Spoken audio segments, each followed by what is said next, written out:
அனைவருக்கும் வணக்கம். நமோ பகவதி ஏகத்தம் ஸ்ரீ மகாலம்பதர உச்சிஷ்ட மகாத்மனி ஆம் கிரம் ஹிம் கம் கீத மகாகணத்தினுடைய அனுகிரகத்தால் பாலத்திருந்த திருவருளால் முருகப்பெருமான் ஆசை கொண்டு சிம்ம ராசிக்கு இந்த வாரத்துக்கு எத்தகைய பலன் கொடுக்குது. 5/7/2026 முதல் 11/7/2026 வரைக்கும் உண்டான சிம்ம ராசிக்கு எத்தகைய பலன் அமையுது. உங்க ராசிநாதன் 11ஆம் இடத்தில் அருளாட்சி செய்து கொண்டிருக்கிறார். இந்த மாதம் முழுவதும் ராசிநாதன் 11ஆம் இடத்துல தன பிராப்தத்தை அதிகரிக்கும். அதிலே புதன் வேற லாபாதிபதி, லாபத்திலே இயங்கி கொண்டு இருக்கக்கூடிய காலம். செவ்வாய் பகவான் 10ஆம் இடத்தில் உங்களுக்கு 4க்கும் 9ஆம் அதிபதி உங்களுக்கு நல்ல ஒரு துணையாக இருந்து வரக்கூடிய காலம். ஆனால் தன பிராப்தம் உங்களுக்கு கொஞ்சம் அதிகரிக்கும். தொழில் ரீதி சரி, குடும்பத்துக்கு உண்டான மகிழ்ச்சி அதிகரிக்கக்கூடிய காலம். புதிய பொருட்கள் வாங்கக்கூடிய யோகம் அனைத்தும் உங்களுக்கு எதிர்பாராத விதத்தில் உங்களுக்கு ஒரு செலவினங்கள் உருவாகும். இத்தனை நீங்கள் கவனமாக கையாள்வது சிறந்தது. அப்போ நம்மளுக்கு தொழில் ரீதியும் வேணும், முன்னேற்றத்தை கொடுக்கணும். நம்ம முதல்ல நம்மளுக்கு தேவை என்ன? தொழில். ஒரு தொழில் செய்கிறோன்னா அந்த தொழில் விசாலமாக்கணும், பெரிதாக்கணும் அப்படிங்கிற எண்ணம் எல்லாருக்கும் இருக்கணும். அது சிம்ம ராசிக்காரங்க அதிகமாகவே இருக்கும். விரிவுபடுத்தணும், இன்னும் நல்ல ஒரு பெரிய லெவலில் வரணும். நம்ம நேரங்கள் சரியில்லை, எப்படி நம்ம அடியெடுத்து வைக்கலாம்ங்கிற ஒரு குழப்பம் உங்களுக்கு நீடித்து கொண்டே இருக்கும்.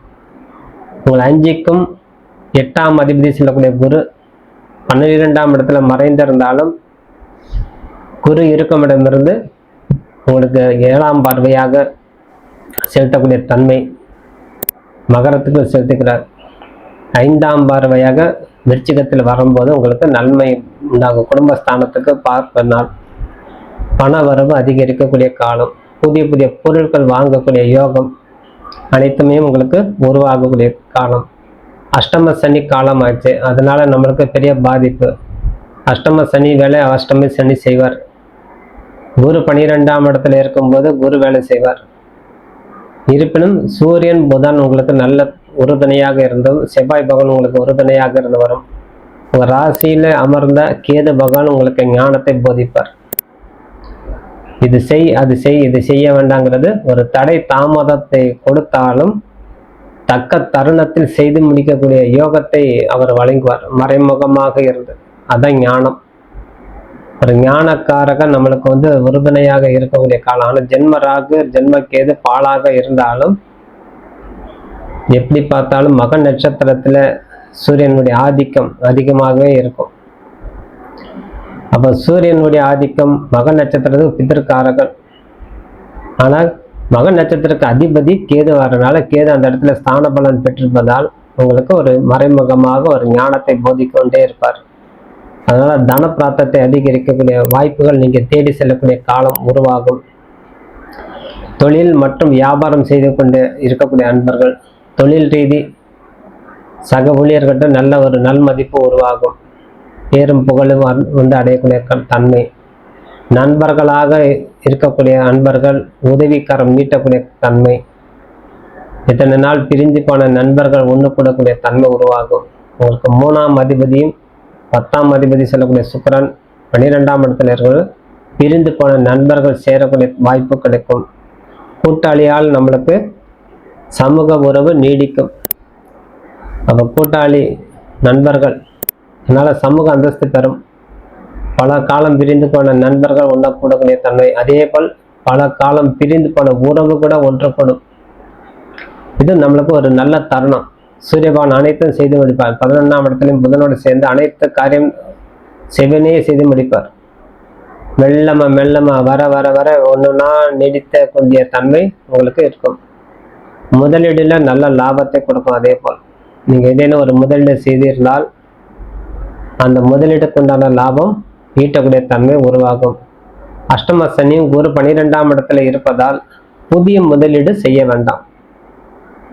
பழைய முதலீடுக்கு உண்டான வருவாய் உங்களுக்கு அதிகரிக்கும். அதுக்காண்டி நீங்க புது முதலீடு செய்வது தவிர்ப்பது கால சிறந்ததாக அமையும். அதனால பொருளாதார சிக்கல் இல்லாமல் வழி நடத்துவதே சிறந்தது. ஆகவே குடும்பத்தில் இருக்கக்கூடிய எதிர்பார்ப்பு பணவரவு இருக்குங்கிறது சேமிப்பு இல்லாமல் இருக்கக்கூடாது. சேமிப்பு உயர்த்தணும். அனாவசியமான செலவுகள் தவிர்க்கிறது சிறந்தது. 12ஆம் இடத்துல இருக்கக்கூடிய சுக்கிரன் ஆடம்பர பொருள் மேல கொஞ்சம் நாட்டத்தை உருவாக்குவார். கவனம் வேற திசை செல்லும்.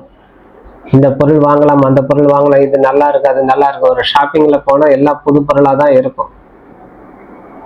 அத்தனை பொருள் மேல ஆசைப்பட்டு என்ன பிரயோஜனம்? நம்ம அனுபவிக்கணும். ஒரு பொருள் வாங்குறோம்னா அந்த பொருள் மேல நம்மளுக்கு ஒரு அனுபவம் வேணும், அனுபவிக்கணும். ஒரு பொருள் அனுபவிக்காத பொருள் வாங்கி வைத்து பிரயோஜனமே அற்ற செயலாக. அதனால ஆடம்பரத்தை தவிர்ப்பதே சிறந்தது. தேவைக்கு பட்ஜெட் செஞ்சு கொள்ளலாம். குடும்பத்தில் ஒற்றுமை மேலோங்கும். உறவினர்களால் நல்ல ஒரு நல் மதிப்பு. தாய் தப்பனுக்கு மேல இருக்கக்கூடிய ஒரு அன்பு அதிகரிக்கும். குழந்தைங்க மேல நல்ல பாசத்தை கொடுக்கும். உங்க குரு பகவான் 12ஆம் இடத்துல மறைந்திருந்தாலும், சுக்கிரன் 12ஆம் இடத்துல இருந்தாலும், பொருளாதாரத்தில் சிக்கல் நிவர்த்தி செய்தாலும், குடும்ப வாழ்க்கையில சற்று கவனம் செலுத்த வேண்டிய தன்மையாகவே உண்டு. ஆகவே எந்த விதமான உறவு இருந்தாலும் மத்தியஸ்தம் பண்ற சொல்லி போய் நிற்கக்கூடாது.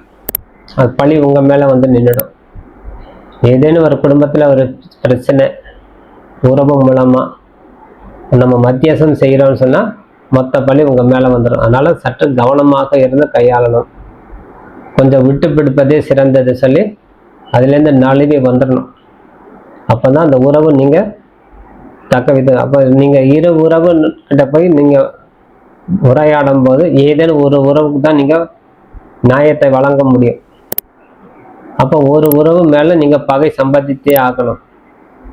ஆகவே சற்று கவனமாக இருக்கணும். அப்போ ஒரு உறவு பிரியும், ஒரு உறவு தான் நீடித்து நிற்கும். அதனால உறவு மூலமா ஒரு பஞ்சாயத்து, ஒரு ஒரு பிரச்சனை, ஒரு மத்தியஸ்தம் பண்றோம் அப்படின்னு போனா அந்த பிரச்சனைந்து நழுவி வந்துடணும். அப்புறம் பார்த்துக்கலாம், இந்த பிரச்சனையில நான் வரல, அது நீங்களே பேசி முடிச்சிங்க சொல்லி நீங்க தனிமைப்படுத்தி கொள்ள வேண்டும். அதனால உங்களுக்கு ஒரு நல்ல ஒரு மதிப்பு உண்டாகும். அதனால உங்களுக்கு சிறுக்கள் இல்லாமல் நீங்க வாழ்க்கை நடத்தக்கூடிய தன்மை கொடுக்கும். நம்ம எல்லாமே தெரிஞ்சு சொல்லி ஒரு நம்மளுக்கு நியாயத்தை பேசினால் ஒரு உறவு நம்மளுக்கு பகையாகும். அதனால ஜாக்கிரதையாக இருக்கணும். அதே போல் கணவன் மனைவி உறவு நல்ல பலம் பெறும்.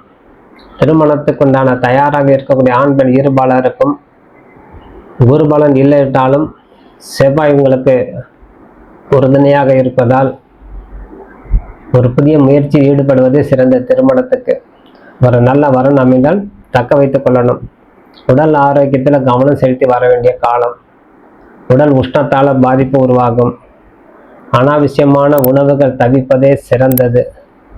பழக்க வழக்கங்கள் சம்பந்தம் இல்லாத நேரத்தில் ஒரு உணவு உட்கொள்வது சிறந்தது அல்ல. அதனால் பழக்க வழக்கங்கள் மாற்றக்கூடாது. ஒரு நேரத்தில் சாப்பிட்டா அந்த நேரம் தவறி சாப்பிடும்போது உங்களுக்கு உடம்பு உஷ்ணத்தால் பாதிப்பு உண்டாகும். ஆகவே இந்த உஷ்ணத்திலிருந்து தவிர்க்குவதற்கு உடற்பயிற்சி மேற்கொள்வது சிறந்தது. மன அமைதி பயிற்சி மேற்கொள்ளணும். பல வகையில் இருக்கக்கூடிய தன்மையால் உங்களுக்கு சோதனை காலமாகவே தோணும். உடல் பிணி கொடுக்குது, உடல் வலி எடுக்குதுங்கிறது உங்களை மறைமுகமாக அந்த ஆரோக்கியத்தில் கெடுக்கும். அதனால உடல் சோர்வு நீங்கள் தவிர்ப்பது, பயிற்சி மேற்கொள்வதே சிறந்தது. கிரகம் 7.5 சனி கிடையாது, கண்ட சனி நம்மளுக்கு கிடையாது. ஆனால் 7.5 சனி காலங்கிறனால முடியாத சூழ்நிலை அஷ்டம சனியில போய் உட்காண்டாரு. அப்போ அஷ்டம சனினால் நம்மளுக்கு என்ன? தொழில் முடக்கம், உறவு முடக்கம் எல்லாமே கொடுக்குது. அப்போ சனி பகவானை போய் வாரம் தவறாம ஆஞ்சநேயரையும் சனி பகவானுக்கும் கிருஷ்ண பரமாத்மாவை போய் வழிபாடு செய்து வரும்போது கால சிறந்ததாக அமையும்.